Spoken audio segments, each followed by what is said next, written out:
చిక్కుల్లో పవన్ కళ్యాణ్, చంద్రబాబుపైనే భారం వేసిన జనసేన. ఏపీలో ఓ కీలక అంశంలో అటవీ శాఖ మంత్రిగా పవన్ కళ్యాణ్ కీలక నిర్ణయం తీసుకోవాల్సిన పరిస్థితి ఎదురైంది. అయితే ఇందులో ముందునుయి వెనుక గొయ్యిలా పరిస్థితి ఉంది. ఈ వ్యవహారంలో దూకుడుగా వెళ్తే జనం నుంచి ఇబ్బందులు తప్పవు. అలాగే సైలెంట్ గా ఉంటే సుప్రీంకోర్టు ఊరుకోదు. ఈ నేపథ్యంలో జనసేన పార్టీ ఈ వ్యవహారంలో సీఎం చంద్రబాబుపైనే భారం వేస్తూ ఓ ప్రకటన విడుదల చేసింది. పశ్చిమ గోదావరి జిల్లా పరిధిలోకి వచ్చే కొల్లేరు సరస్సు కొన్నేళ్లుగా తీవ్రంగా కబ్జాలకు గురైంది. దీంతో కొల్లేరులోకి వెళ్లాల్సిన జల ప్రవాహాలకు ఆటంకం కలిగి వరదలు వచ్చే పరిస్థితి ఎదురైంది. దీంతో 2006లో అప్పటి సీఎం వైఎస్ఆర్ సుప్రీంకోర్టు ఆదేశాలతో కొల్లేరు ఆపరేషన్ చేపట్టారు. వేల సంఖ్యలో చేపల చెరువు గట్లను నాటు బాంబులతో పేల్చేశారు. అయితే ఆ తర్వాత ఈ ఆపరేషన్ నెమ్మదించింది.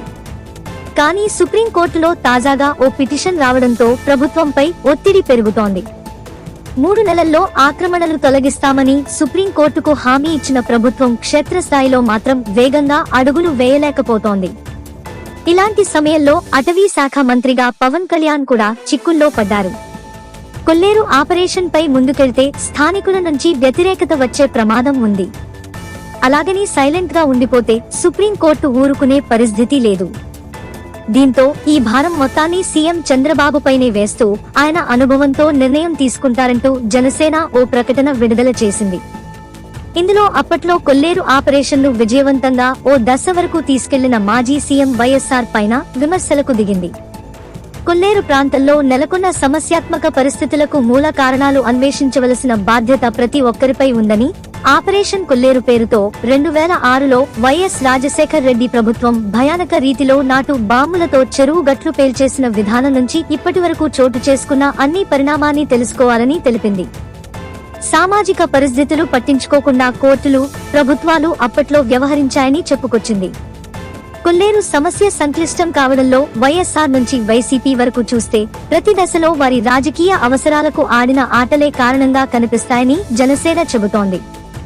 పర్యావరణాన్ని పరిరక్షించే అభివృద్ధి ప్రస్థానం అనే సిద్ధాంతం కలిగిన జనసేన పార్టీ కొల్లేరువాసులతో వివిధ సందర్భాల్లో ఈ సమస్యపై చర్చించినట్లు తెలిపింది. పార్టీ అధ్యక్షులు, రాష్ట్ర ఉప ముఖ్యమంత్రి, అటవీ పర్యావరణ శాఖ మంత్రి పవన్ కళ్యాణ్ ఈ అంశంపై సమతుల్యమైన పరిష్కారం దిశగా అధికారులతో, నిపుణులతో, ఆ ప్రాంతవాసులతో చర్చిస్తున్నట్లు తెలిపింది. ఒడిశాలోని చిల్కా సరస్సు విషయంలోనూ ఇటువంటి చిక్కులే ఎదురైతే అక్కడి ప్రభుత్వం అనుసరించిన విధానాలను సైతం అధ్యయనం చేయాలని అధికారులకు దిశానిర్దేశం చేశారని వెల్లడించింది. అయితే ఎన్నో సంక్లిష్ట సమస్యలను పరిష్కరించిన ముఖ్యమంత్రి చంద్రబాబు నాయుడుకి ఉందని, ఆయన నేతృత్వంలోని కూటమి ప్రభుత్వం కొల్లేరు సమస్యను చిత్తశుద్ధితో పరిష్కరిస్తుందని తెలిపింది. కొల్లేరుపై ఆధారపడ్డవారి జీవనోపాధులను రక్షిస్తూనే అక్కడి పర్యావరణాన్ని కాపాడే బాధ్యతను కూటమి ప్రభుత్వం తీసుకుంటుందని వెల్లడించింది.